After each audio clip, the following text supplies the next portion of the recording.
Om Vakradundamahakaya Vakradundamahakaya Suryakoti Samaprabha Nirvignam Kurume Deva Sarvakaryeshu Sarvada Saraswati Namastubhyam Varade Kamarupini Vidyarambham Karashyami Siddhir Bhavatu Me Sada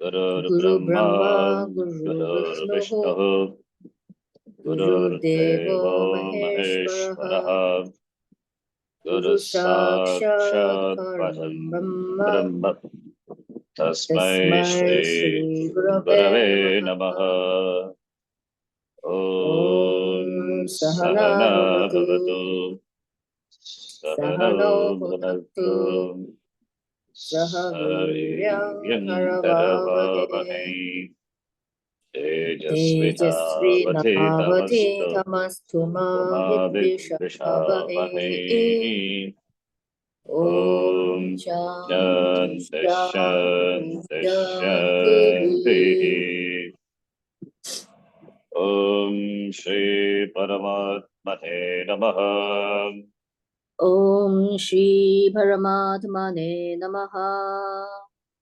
Atha Chaturthodhyayah Atha Chaturthodhyayaha. Shri Bhagavan Vacha Shri Bhagavan Uvacha. Chapter number 1 Kangshantak Karmadam Siddhim Kangshanta Karmanam Siddhim Yajanta Iha Devataha Yajanta Iha Devataha Kshipram Himanushe Loke Shipram Himanushe Loke Siddhir Bhavati Karmaja Siddhir Bhavati Karmaja. The previous shloka, Bhagavan said, whoever approaches me in whatever manner, whatever they ask, I give them, I bless them accordingly. That is so. Why not people ask for freedom so that they become free from samsara forever? Once for all, they are free from the bondage of samsara. This janma marana samsara, rupa dukkha. For that, the answer is given. Karmanam phalam, karmanam siddhim. Karma phalam kankshantah. Manusyaha iha asmin loke bhuloke. Devataha yajante. They worship different devatas. They do different yagas, yajnas, puja, etc. They do. By that, they get the results immediately. So people are interested in immediate result. Immediate result, thinking that immediate results will give them total relaxation. But it is not. The results which are gained immediately in this sloka gives immediate relaxation, immediate, maybe a temporary freedom. Freedom is temporary freedom. And that is also gained freedom or the accomplishments. Whatever they want to accomplish, that they gain. But that doesn't last forever. They gain immediately, but it doesn't last forever. So, therefore, not knowing that they want immediate benefits, immediate that the happiness or security, whatever it is, that which gives some immediate relaxation. But ultimate relaxation, the ultimate happiness, the ultimate security is moksha. Since preparation is required for that, and that takes Of course, a long time. That depends on the individual. Not long time, really speaking, depends on the individual. So therefore, it's not only regard to moksha, even with regard to the even with regard to the bhoga, the pleasures which are available in the other lokas, Swarga loka, etc. But also not immediate, like Bhuloka. In fact, the pleasures of the Swarga loka, a jiva can enjoy only after Maranam. After Maranam only it can be enjoyed. So therefore, in no other lokas, the results are like this Bhuloka, where the Shipra, the results are quicker. In fact, all the other lokas are Bhogaloka. Only in Bhuloka only karma is possible and the results are big. The results which are gained, results which are enjoyable, that is immediate, here itself. Whereas the results which are enjoyable in other lokas, for that one has to wait. That is not Shipra. Therefore, they choose immediate pleasures, immediate security, that which gives them immediate relaxation. So I'm not partial. Bhagavan is impartial. I'm not partial. They want security, I give them. Relative security. They want happiness, I give them. Relative happiness. If they ask for absolute security can be only one's swarupa. Because anything is gained, subject to loss. That which is one's nature, swarupa, that is not something gained. It is siddha. It is already accomplished. So, not knowing that, but as to discover that, I am the meaning of the very word security. I am the meaning of the very word happiness. That all these security pleasures are not really for the sake of securities and pleasure. It is for the sake of freedom. Freedom from the sense of insecurity and unhappiness. Not knowing that they are lasting, they go after it. They are not after the permanent security, which is permanent security, permanent happiness in the form of moksha. If they ask for it, I give them. And also Bhagavan said before, Bhagavad Jnana Tapasa, Putavat Pavamagataha. Many people have attained me, they have gained my Swarupa, means they have discovered. That is discovered one Swarupa to be the Swarupa of Ishvara. They discover the identity of Parameshvara. So I'm not partial. Depends on their choice. They are given buddhi. They are given the faculty of choice, free will. So one can exercise one free will, choice, and choose the Purushartha, the ends, what they want. Therefore, how can I be partial? Is the Lord really impartial? Therefore, Krishna is saying here, don't blame me. Don't say that I'm partial. And that because of my likes and dislikes, all these happen to people. If Bhagavan also has likes and dislikes, Ragadvesha. He's also a jiva, he's also a samsara. He cannot be Bhagavan then. But his statement still can be questioned based on the seemingly unjust differences we see among different types of people. Yes, different types of people and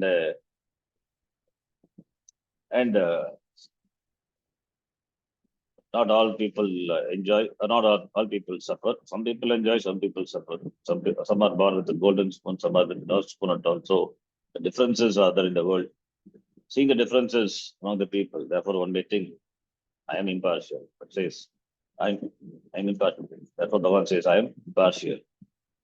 If, as Krishna says, he is the author of the world, where did we say, Tasya kartaram abhimam, vidya kartaram abhim. It's going to come the next shloka.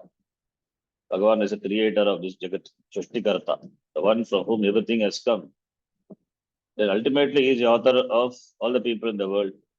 He is the author of the world. This is the next shloka going to come. We'll see. It's another beautiful shloka. Srishtikarta, Srutikarta, Layakarta. Bhagavan is the creator. Okay, Bhagavan is the creator. He is the author of all the people. Author means he is the creator of all the people in the world. Why then, as he places some people in elevated position, and some other in lowly positions? Why there are gradations? Some enjoy, some suffer. Why in the Vedic context is one person called a Brahmana, another Kshatriya, another Vaishya, and still another Shudra? Why this division? Why this Taratamya? Brahmana considered to be superior, Shudra considered to be inferior. Why? Why? How is it that there are such differences in the world?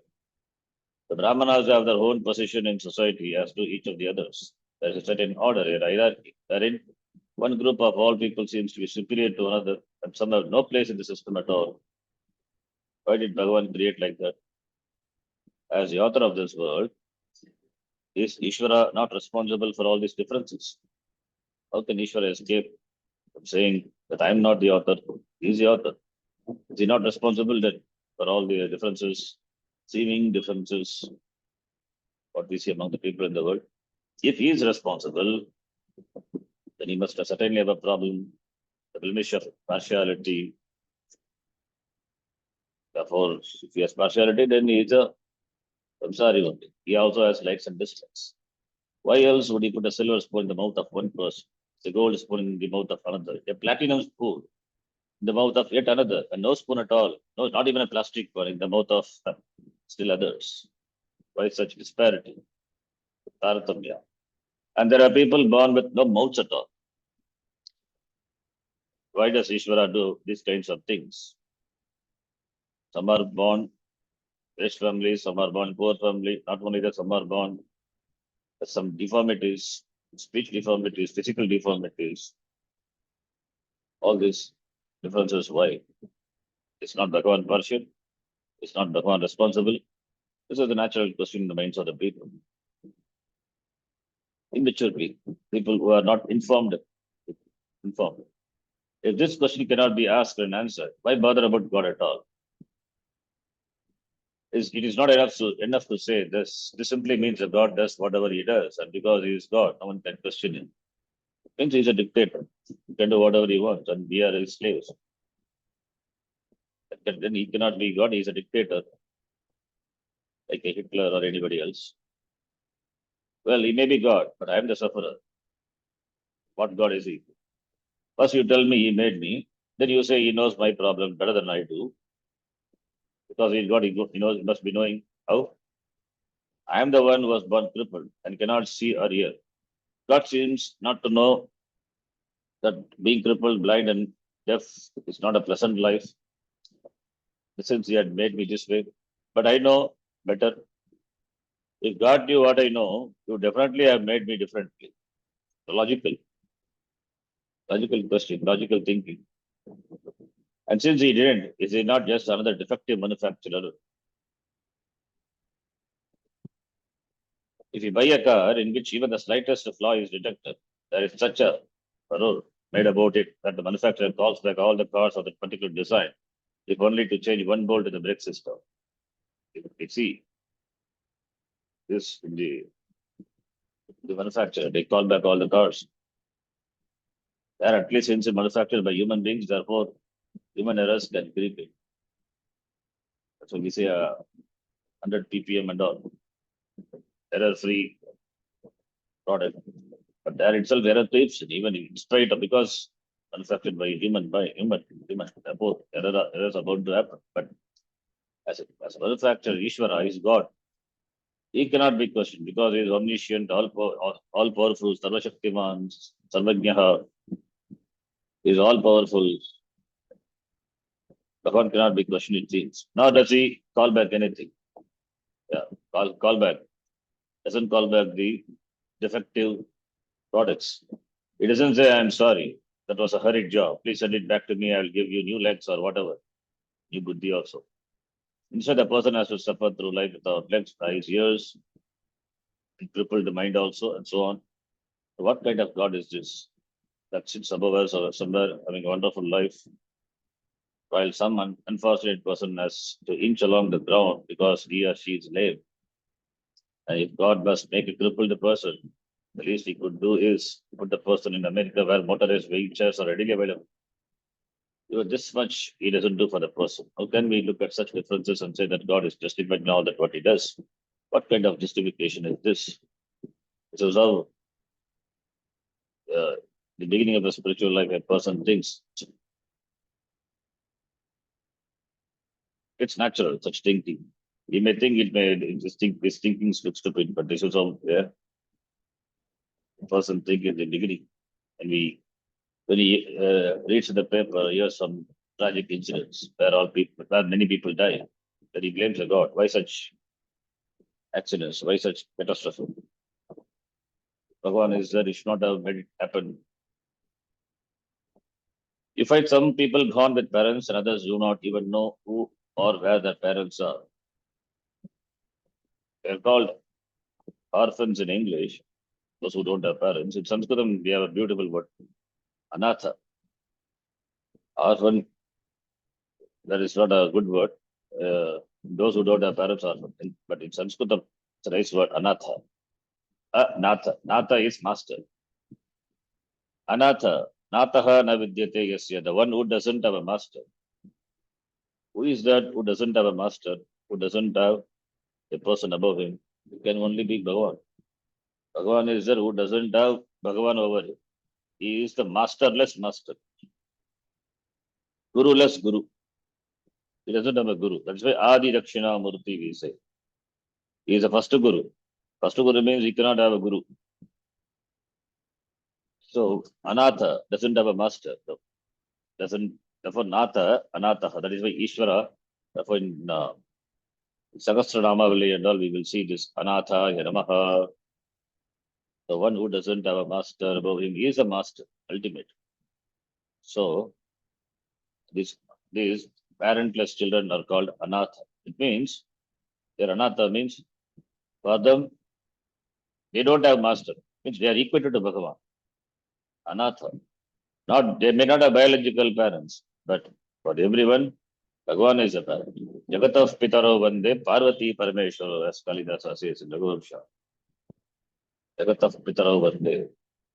Jagataha, parent of the world is Parvati Parameshwara.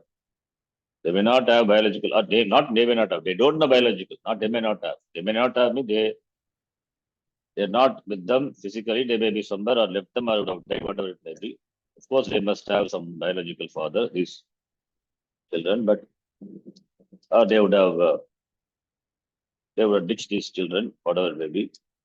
But Bhagavan is a parent. So they cannot be called parentless child. Bhagavan is a parent. Therefore, Anatha. In fact, they are equated to Bhagavan. Anatha. Anatha is the name of the Lord.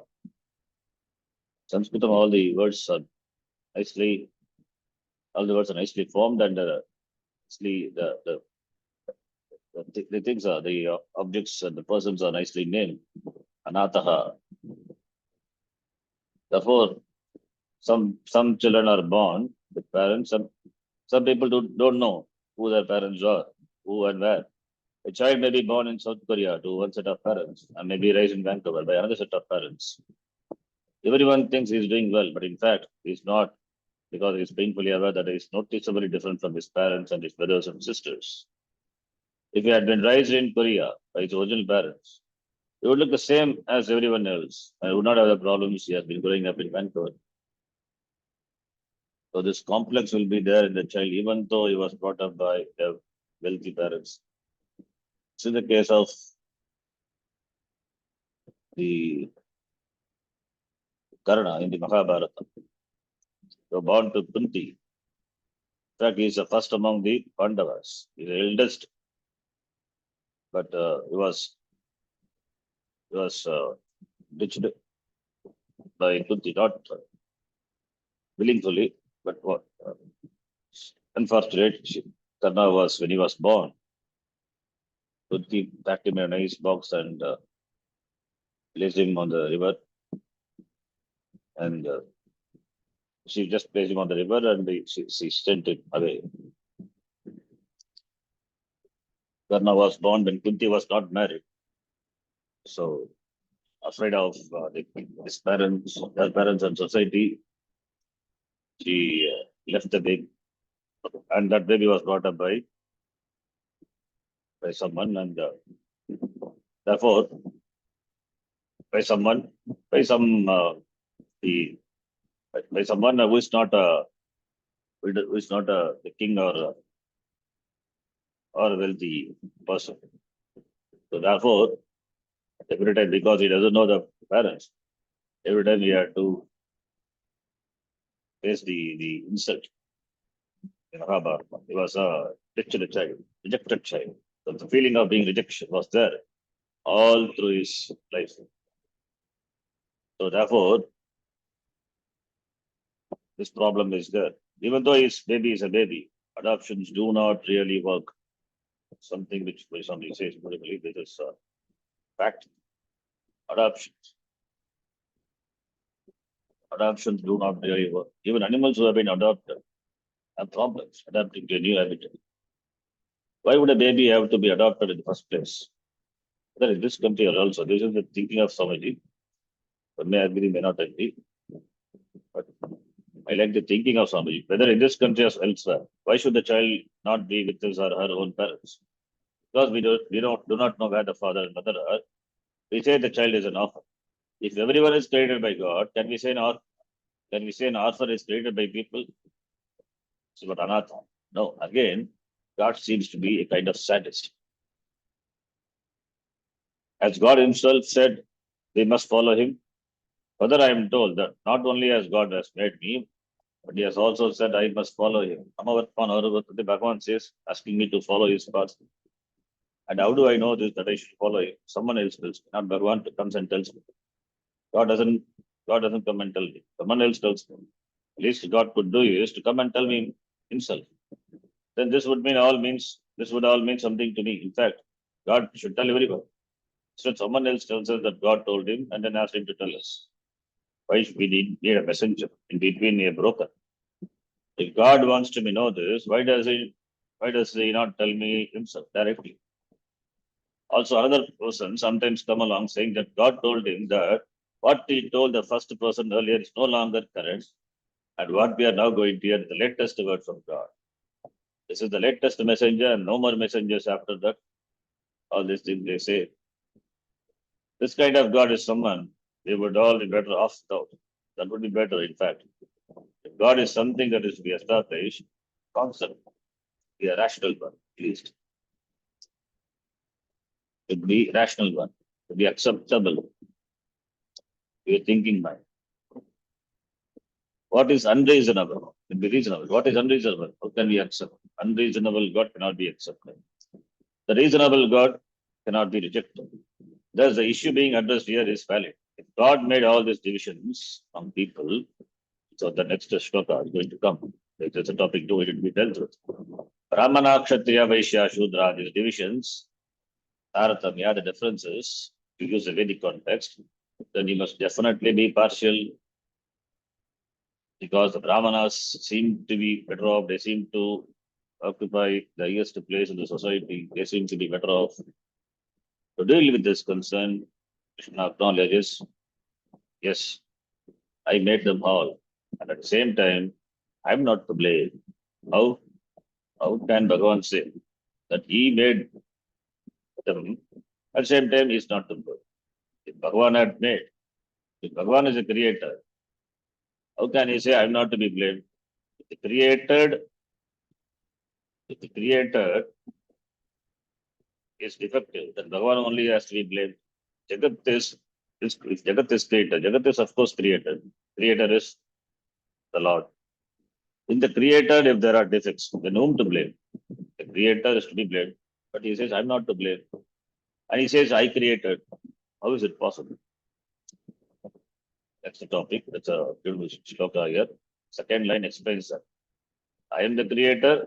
At the same time, I didn't create. I'm not the creator. Seems to be contradiction. That is why Shastra to be learned from the teacher who comes under the Sampradaya. Otherwise, the seeming contradictions cannot be reconciled. Tasya kartaramapi mam vidhi akartaram abhiyam. I am the karta. At the same time, I am not the karta. How can a person be a karta At the same time, can be a karta and a karta. Not possible. So the contradiction will be resolved in this following shloka. Let us read. Chaturvarnyam maya srishtham Chaturvanyam maya srishtam na karma vibhagashaha gunakarma vibhagashaha tasya kartaramabhimam tasya kartaramabhimam vidya kartaramavvyayam. vidya kartaramavyayam. You have to split the sandhi here. Vidhi kartaram avyayam. Kartaram tasya kartaram kartru shabda. Karta kartaro kartarah kartaram vidya vibhakti ekavach. Ma is that is also vidya vibhakti. Means mam kartara means agam karta. Put it in Pratama vibhakti. Agam karta. Agam tasya karta. I am the creator of that. What that? That four Chaturvarni, the four Varna, the four divisions, what we see in society. Brahmana, Kshatriya, Vaishya, Shudra. I am the creator. At the same time, Vidhi, may you know what Akartaram, Avyayam Akartaram, may you know me to be the Akarta, contradiction. Here you will see the explanation done elaborately. Chaturvarnyam, the four Varna. Varna means not letter. Varnyate, prayaryate iti varnaha, that which is propelled from the vocal organ, it's called varna, letters. That is not the meaning here. Here varna means this jati, the divisions. And it is of four types, fourfold. The people are grouped into, classified into four. Varna, ashrama. Varna is the divisions, the divisions based on the guna and karma. Guna karma vibhagashaha. Based on guna means sattva, rajas, tamas, guna, and karma, the occupations, the profession, the karma, whatever karma they do. So based on guna and karma, people are divided into four. Based on the stages, they are divided. That is divided into a person's life is divided into brahmachari, grastaha, vanaprastha, and sannyasi. Sannyasa. Brahmacharyam, grastashrama, brahmacharyashrama, grastashrama, vanaprasthashrama, sannyasashrama. This is what we call varna ashrama. Varna vyavastha, ashrama vyavastha. Here ashrama vyavastha is not talked about because ashrama vyavastha is common for all. Varna vyavastha is talked about that divisions which is very significant, prominent. Therefore, that division created by me based on guna and karma. Bhagavan says tasya, that is chaturvarnyasya, fourfold divisions. Tasya kartaram ma vidhi. May you know me to be the creator of that, the divisions. At the same time, may you know me to be akartaram avyayam. I, who am not subject to change, I am changeless. May you know me, the changeless, and who is not the karta. May you know the changeless, non-doer, me. So that only seems to be contradiction that going to be discussed. Here, Krishna is the fourfold grouping of people, a division based on duties and qualities. Duty, karma, qualities, guna, was created by me. Even though I am its author, know me to be a non-doer, ever changeless. This line only is contradictory. How the contradiction should be reconciled. That is what the Sampradaya, that's how the teacher in the Sampradaya, Ashikara, Shankaracharya, he resolves, explains this contradiction and says it's not a contradiction at all.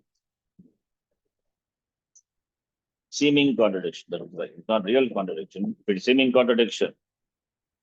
Those who read, for them it's a real contradiction because they take the meaning of the words literally. But for a person who knows, this is a seeming contradiction. If it is seeming contradiction, then it has to be taught. That is why teaching. Here, Krishna is referred to the Vedic system that divided people into four groups, saying that he created both the people and the groups. He is the author of the people, Janaha, as well as three groups, divisions. As the creator of everything, Srishtikarta, Bhagavan is the creator, that we have to acknowledge. Srishti is there, therefore Srishtikarta must be there. As Gata is there, Gatakarta is inferred. Similarly, creation is there. Jagat is there, it is created, therefore creator is inferred. Anumana. Therefore, one has to acknowledge, any sensible thinking person has to acknowledge God. Because Jagat is there, it must have been created. Creator must be there. The Lord, therefore, Lord cannot deny his authorship. Nor does he hear while talking to Arjuna. Here, Bhagavan, Krishna as Bhagavan while talking to Arjuna doesn't deny his authorship. Doesn't deny his Kartrutvam, Srishtikal. Doesn't deny his Kartrutvam. Bhagavan has Kartrutvam when he is samsari. That is why immediately he says, I am not the Karta, as though Bhagavan has taken back his words. That is why it seems to be contradiction. Although this classification into four groups refers to the Indian context where what Krishna says here is universally applicable.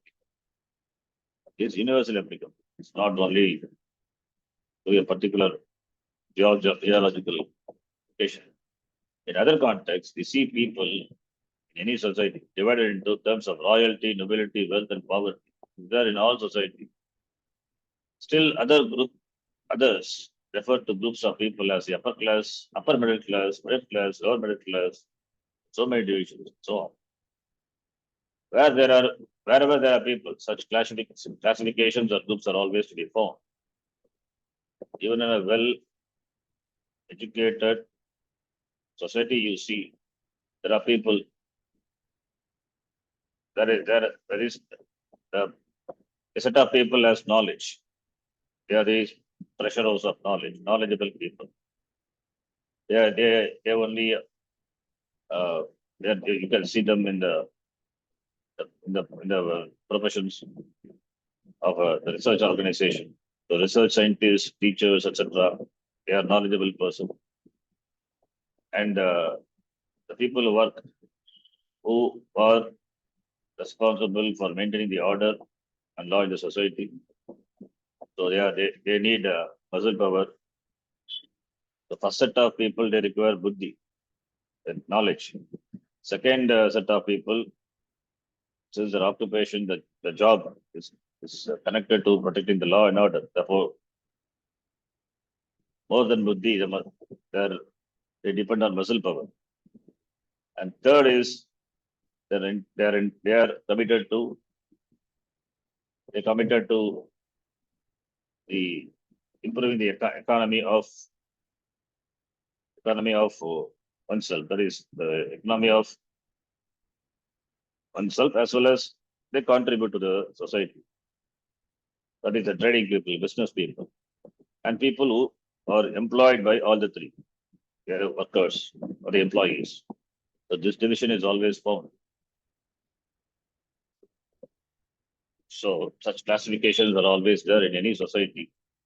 Both knowledge, muscle, and the trading and business people, and the workers, the employees. In the Vedic context, the people are divided into four groups based on the basis of qualities. Gunataha, Vibhaga, the division, Vibhaga. Not Bhaga, Vibhaga. Bhaga is different, Bhaga is different. If Bhaga is pronounced as Bhaga, then it's a problem. Bhaga is Ishvara. Sixfold virtues are called Bhaga. Bhaga is different. That is why the long vowel is important. Long or short. If it is a long vowel, then long vowel. Short vowel, short vowel. Vibhaga, if you read as Vibhagashaha, then it's a problem. Puraka, Bhaga, division. So Gunataha Vibhagaha, based on their qualities, they are divided. And on the basis of what they do, Karmataha, based on their action, profession. Karma here meaning profession. This division was created by Bhagavan, who says Bhagavan himself, he himself said, Tasya Kartaram Aham, Tasya Kartaram Mam Vidhi. About this, Krishna says, understand me to be the maker. I am the author of this, Karta of this fourfold division. At the same time, he also says, understand that I am not the Karta. Tasya Akartaram Abhyayam Am. I am the non-doer, Akarta, because I am changeless, Avyaya. I don't undergo any change whatsoever. I do not undergo the change to become the Karta. To be a Karta, one must undergo change. Change is possible only when something is put together, and something is an assemblage made of parts. If it is an assemblage, it is made of parts, then they are subject to disintegration, they are subject to change. Parts can undergo wear and tear, possible. We have parts, Manushya, human being, we have the limbs of the Shariram, all the limbs, they are not intact all the time. And that too, when we grow old, certain parts have to be replaced. The parts, that is why change. Old age, all the parts gets wear and tear. So, therefore, to be a Karta, it must undergo. To be a Karta, it must have Avayava. If it has Avayava, it is subject to change. If it is subject to change, then you cannot be God. So, therefore, here, Bhagavan cannot undergo any change. Bhagavan undergoes change. Bhagavan is immutable, then he is not Bhagavan. Even matter and energy doesn't undergo any change. Energy which is destroyed in one form, manifests in another form, in fact. It is always there. Cannot be destroyed. If Bhagavan is Karta, he undergoes change. Therefore, Bhagavan, like human being, asti jayate vardate viparinamate apakshate, finally vinashyati, he gets destroyed. At least he gives up his form and then takes another form. Then there is no difference between Bhagavan and Shiva. And Bhagavan also samsara. So if Bhagavan is Karta, he is a samsara. Then why should we worship? Why should we praise a samsari Bhagavan? He is like any one of us. But Bhagavan is not the Karta. He doesn't undergo any change. That is why Avyayam, changeless. Then how can he be a Karta? That is not real Kartrutvam. It is Adita Kartrutvam. Sublated Karta. Only Bhagavan and Jnani can say, though they do, they can say Akarta. That is Akarta, Akartrutvam from the standpoint of Atma. Kartrutvam from the standpoint of Upadhi. And they know Upadhi to be Mithya. Therefore, from the Upadhi standpoint, from the Vyavaharika standpoint, Bhagavan is a Karta. From the Paramarthika standpoint, Bhagavan is Akarta. So that is the explanation that resolves the contradiction, seeming contradiction. So that is going to be explained. From that we will see. The last paragraph here we will read that and let's start.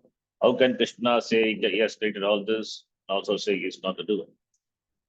In order to resolve this apparent contradiction, we will look first at the division of people based on guna and karma. Then we will look at how Ishvara can be the karta at the same time, yet non-doer karta. Om Purnamadav Purnamiham Purnavadachyate Purnasya Purnamadaya Purnamevavashishyate. Om Om Shanti Shanti Shanti Shanti Shanti. Shanti Hari Om Hare Shri Om Gurubhyo Shri Namaha. Gurubhyo Namaha Hari Hare Om Om Dhanyavadaha. Dhanyavadah